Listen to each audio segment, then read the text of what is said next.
Looking at the map of Russia, many people may ask, why is it so big? The answer is very simple. It is a question of irrepressible expansion and the active aggressive policy of Russia. The most successful was the advance of Russian troops to the east of their historical homeland for 16 to 19 centuries. The history of these conquests began under Tsar Ivan the Terrible. This ruler of the Principality of Moscow had an exorbitant thirst to conquer new lands. To the east of Moscow at that time were the remnants of the once mighty Golden Horde. The first goal of the Moscow conquests in the east was the Kazan Khanate. In the 16th century, it suffered from aristocratic feuds and invasions of Moscow troops. A number of the feudals were entrusted to Moscow in the fight for power. At the same time, Kazan Tatars were often assisted in their struggle for independence by their relatives from the Crimean Khanate. During 1545 to 1552, Ivan the Terrible organized 3 campaigns against Kazan. The last of them was successful. The city was taken by 60,000 soldiers of the Moscow army. The male urban population was killed, mosques were demonstrably destroyed, and the surviving Kazan Tatars were awaiting deportation. The positions of the peoples conquered by Moscow deteriorated significantly because they were forced to pay a fairly high tribute and endure looting and abuse of the voivodes and military garrisons. In addition, as a typical religious chauvinist, Ivan IV decided to forcibly convert his new subjects to Christian orthodoxy. This led to the uprising of local Tatars, the Chuvash people, and the Udmurts. However, the Moscow forces managed to sow hostility between these ethnic groups and suppress the uprising. That victory prompted the Moscow Tsar to continue expansion in the southeast direction. During the wars of the Kazan Khanate, representatives of Ivan the Terrible established contents with the Astrakhan Khanate. They managed to bribe a certain part of the Astrakhan nobility, which pursued pro-Moscow policy. But because of the actions of the imperial troops in Kazan, most of the Astrakhan Tatars were frightened and decided to move closer to the Crimean Khanate and the Ottoman Empire. In response, in 1556, Ivan the Terrible went on a punitive campaign to Astrakhan. The army of the Astrakhan Khanate was significantly outnumbered by the Moscow Khanate, and the latter had an obvious advantage in artillery and the presence of gunfire infantry. Therefore, the troops of Ivan IV easily defeated the Tatars and conquered Astrakhan. The conquest of the Kazan and Astrakhan Khanates increased the territory of the Moscow Empire and multiplied the number of taxpayers. And thanks to this, Moscow began to control an important trade route on the Volga and to receive higher revenues from direct trade with Persia. Obsessed with megalomania, Ivan IV decided to challenge his western neighbors and take Livonia. However, he overestimated his powers because the Livonian War took too many resources. Almost all the military forces were sent to confront Sweden and the Polish-Lithuanian Commonwealth. However, in the vicinity of the Moscow Empire at this time, there was a layer of soldiers, Cossacks, who sometimes led an almost predatory lifestyle. It was the Cossack detachment led by the Ataman Yermak in 1582 that crossed the Ural Mountains and found itself in the southwest of Siberia. At that time, the population density of this region was about 1,000 times smaller than the average European population. Most historians believe that this small expedition of up to 1,000 men was financed by the merchant family Stroganovs and initially received little support from the state.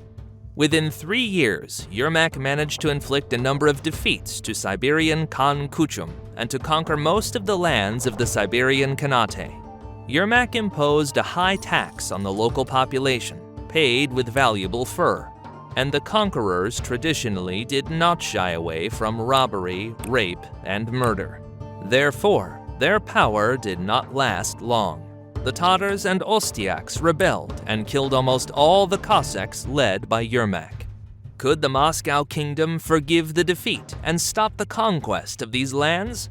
No, because the Moscow authorities and merchants quickly realized how profitable it was to take fur from residents. Therefore, in the late 16th century, reinforcements led by Andrei Voyekov were sent there to finally crush resistance. The last battle of that campaign at Irman River in 1598 ended with a complete victory of the Moscow troops. The triumph of the Imperial Army was due to the small size of the enemy and its lack of firearms. Most of the prisoners were executed to intimidate the local population. Thus, Western Siberia became part of the Moscow Principality, and for better control, the cities of Tyumen, Tobolsk, Surgut, and Tomsk were founded. In the first 25 years of the 17th century, the troops of the Moscow Empire managed to suppress the Kyrgyz people in the upper and middle Yenisei Basin and to begin the conquest of central Siberia. In 1628, they founded the strategically important fortress of Krasnoyarsk, allowing Moscow to control the region. Several expeditions of royal subjects explored the region of the upper Lena River and went to eastern Siberia. In the late 1630s, a small network of outposts was established on the rivers Lena, Indigirka, and Kolyma. At the same time, the volume of shipping that Moscow merchants made in the Arctic Ocean increased. Fur, wood, fish, and walrus tusks were brought to Arkhangelsk from the captured lands. After all, hunting these rare animals led to a catastrophic decline in their populations. Weapons, alcohol, industrial goods, food, and new colonists were also sent from the metropolis to the new Moscow outposts. At this time, Semyon Dezhnev explored the coast in search of prey and new ways. He was the first of the Europeans to visit Chukotka. The Russians attribute to him the discovery of a strait between North America and Eurasia, but most likely it is a fiction propaganda of the time of Peter I.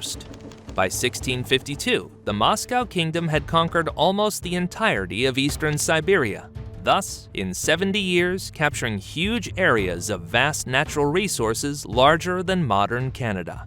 In the mid-17th century, the Moscow Kingdom also advanced in the region between Yenisei and the Baikal Basin. The local tribes of the Kyrgyz, Buryats, and Northern Oirats were at war with each other. They were also weakened by frequent raids by the more powerful nomadic hordes of the Dzungar Khanate. That is why Moscow established itself in this region and asserted its authority. As in previous cases, the conquerors had a technological advantage in the form of rifles. The forest area increased the advantage of the firearms. Their firearms were even more effective than on the meadows. Traditional robberies by local imperial officials and military raids led to frequent uprisings that did not subside until the end of the 17th century. However, this did not prevent the Moscow Empire from establishing its control over most of the lands of southeastern Siberia. To legitimize the authorities in this region, Moscow propaganda used the local myth about the White God, calling their czar with such a name. In the 60s of the 17th century, there was an active promotion of czarist subjects in the region of the Amur Basin.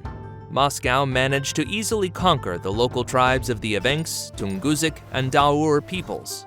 But soon, relatively small Moscow forces had to face a stronger opponent. Qing China also claimed lands beyond the left bank of the Amur. Local fighting initially did not result in a clear victory for either side, but it did not prevent both sides from claiming triumphs. However, the confrontation soon reached its peak. In 1685 and the following year, Chinese forces twice captured the important fort of Albazin, and in 1689, the Qing troops, with a numerical advantage, besieged the town of Nerchinsk. Since there were no sufficient reinforcements in Siberia, representatives of the Moscow Tsar made concessions. Under the terms of the Treaty of Nerchinsk, the territories from the Amur to the Sea of Okhotsk passed under the authority of China. It should be said that after the reign of Ivan the Terrible, something changed in the imperial policy. In the first place, the government temporarily refused mass forced conversion to orthodoxy, which weakened the resistance of the local population. In addition, Tatar soldiers were offered military service, and Tatar nobility received noble rights. Another feature of the Russian colonization of Siberia at that time was the absence of serfdom. Therefore, the fugitive peasants and Cossacks actively came here. However, the conquerors often forcibly enslaved the local inhabitants, mostly women. As a result of the harsh climate and dreadful winter cold, agriculture was underdeveloped and conducted only in the southern parts of the annexed territories. Hunting, herding, gathering, and other activities were the basis of the farm. Hunting fur animals was very profitable and brought to the state treasury up to 13%. After coming to power, Peter I tried to radically change his kingdom. Extensive military, financial, church, and administrative reforms were undertaken. At the same time, this monarch even more strengthened the despotic system of government and built a strong hierarchy of state control and terror. Taxes for peasants and hunters increased 6 times because Peter's conquering ambition sharply increased spending on the army, navy, diplomatic bribes, and the entertainment of the royal court. Also, this future emperor decided to increase the number of serfs and state-dependent peasants. For this, in particular, it was assumed that some settled peoples of Siberia and the European part of Russia would be enslaved. They also introduced severe conscription, that is, military service. Only those who converted to orthodoxy were released from it. Land and titles were taken from members of other religions as another instrument of pressure. These harsh measures, combined with the arbitrariness of the Russian administration and troops, led to a series of uprisings. Bashkirs, who repeatedly rebelled and crippled the local Russian troops, fought most actively against the Russian state. However, the Russian authorities managed to suppress these large-scale revolts with the help of more troops and by attracting to their side Kalmucks and other people dissatisfied with the Bashkir influence. Hundreds of Bashkir villages were destroyed to intimidate. The surviving rebels were executed or exiled to hard labor. In eastern Siberia, the Yakuts, Tungusic people, and Buryats rebelled most actively, but their speeches were suppressed by small numbers, lack of weapons, and lack of coordination. In the first half of the 18th century, Russia made an attempt to conquer the lands of Chukotka and the Kamchatka Peninsula. However, on their way stood proud tribes of Chukchi and Koryak people. These ethnos were cattle hunters and had a good military experience in wars with neighbors. Unsuccessful attempts by individual Cossack detachments to establish Russian rule in the region began in the middle of the 17th century and ended in failure. And in 1727, a campaign to conquer the Chukchi, in which the regular army led by Dmitry Pavlutsky had participated, showed the seriousness of the empire's intentions. Cossack Ataman Afanasy Shestakov and allied Koryak units helped him in this campaign. Initially, the Cossacks managed to destroy small units of the Chukchi, but the latter subsequently mounted a successful ambush in which they destroyed almost all the conquerors. Further skirmishes resulted in painful losses of imperial troops due to the maneuverability of the Chukchi movement. Enraged Russians have temporarily switched to genocide tactics, destroying all civilians, including children. They killed part of the women and took some of them to amuse themselves. Despite the amazing technological advantage, the Russian troops still failed to destroy or conquer the Chukchi. The tribes maneuvered well, ambushed the enemy, and fought selflessly to the death. However, in the south, the Russians did better, and by 1740 they managed to completely conquer Kamchatka. In 1747, the Chukchi defeated the detachment of Pavlutsky and killed him. The information about this defeat from a rival who did not even possess firearms shocked Empress Elizaveta. She ordered all measures to make peace with the recalcitrant Chukchi. In 1778, during the reign of Catherine II, the Russian Empire succeeded in annexing Chukotka to its possession. But this accession was achieved by gradually bribing the Chukchi chiefs and giving the Chukchi access to European goods. At this time also began the slow colonization of Alaska by Russians, the history of the sale of which we told in our other video. In the mid-19th century, there were significant changes in the relations between China and the Russian Empire. As a result of the Opium Wars, the once pompous China was defeated and disastrously weakened. Russia took advantage of the situation and with the help of threats of military invasion concluded 2 agreements, the Treaty of Aigun and Beijing Treaty. According to the first, the Russian Empire received territory north of the Amur. According to the second, Ussuri territory.